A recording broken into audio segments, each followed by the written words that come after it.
La commune de la semaine. La commune de la semaine. La commune de la semaine s'arrête cette semaine à Bérenthal. Aujourd'hui, je vous présente un sculpteur sur bois, Jean-Marie Escoffre. Bonjour Jean-Marie. Bonjour.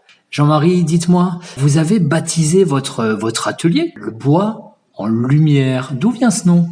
Alors le bois en lumière, il y a quelques années, j'étais salarié, je travaillais dans le jardinage, j'étais horticulteur. Je voulais mettre des lampes dans ma maison et je me suis dit tiens, je vais aller un peu partout chez Ikea, un peu partout voir ce qu'il y a.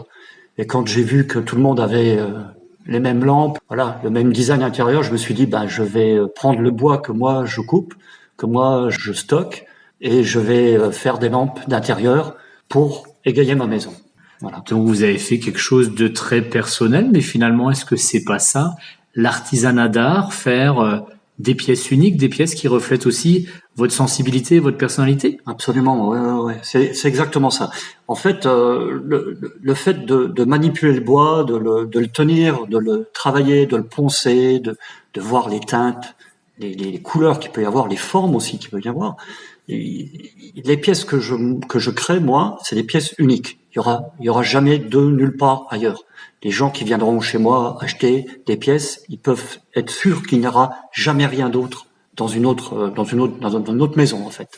Moi, je suis vraiment autodidacte. J'ai commencé avec rien, un ciseau un ciseau à bois que j'avais acheté comme dans le commerce, à grande surface, Castorama et compagnie, avec une râpe, et j'ai essayé de faire quelque chose de mes mains. J'ai jamais rien appris. J'ai juste une sensibilité différente et voilà, le plaisir de créer. C'est surtout ça. Vous créez des pièces uniques, c'est vrai, vous l'avez dit, forcément, c'est de l'artisanat, c'est à la pièce, mais aussi parce qu'elles sont très belles, je peux en témoigner, parce que nous faisons cet enregistrement chez vous, au milieu de vos créations, mais quelque chose que les auditeurs ne savent pas, probablement pas, c'est que vous êtes malvoyant. Et je voulais vous poser une petite question par rapport à ça, sans insister. Comment est-ce qu'on fait pour sculpter sur du bois? Est-ce qu'on lit le bois? Est-ce qu'on touche la matière? Comment est-ce qu'on fait pour adapter son handicap à son art, j'ai envie de dire? Alors ça, c'est un ressenti en fait. Moi, j'ai perdu énormément au niveau visuel, mais j'ai développé au toucher la sensibilité que je n'ai pas avec la vue. Donc, je suis sur la pièce, j'ai la pièce sur moi, je la travaille sur mes genoux. Je travaille pas sur un établi ou quoi que ce soit, elles sont sur mes genoux, donc contact constamment avec moi.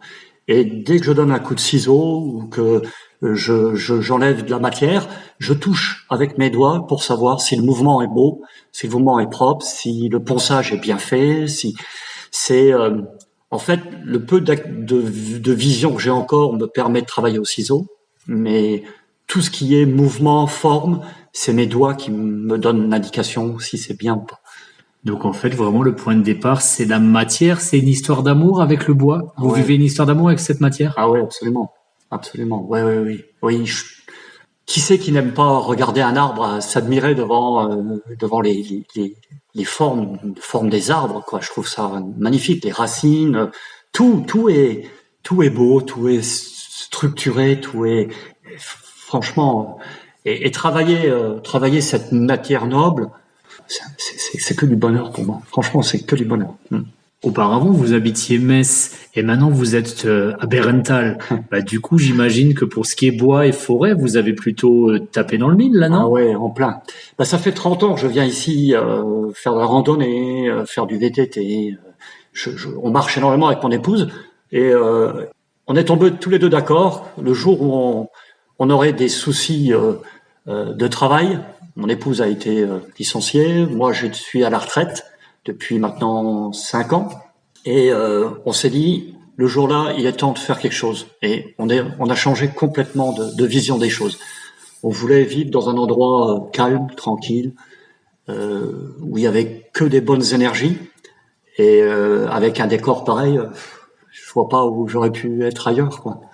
Alors un joli décor forestier à Bérenthal, effectivement, dans le parc naturel régional des Vosges du Nord, mais il y a aussi beaucoup d'essences différentes. Est-ce que vous utilisez justement les essences locales dans votre travail de sculpteur? Oui, absolument. Moi, je fais pas venir du bois d'Afrique ou d'Amérique du Sud.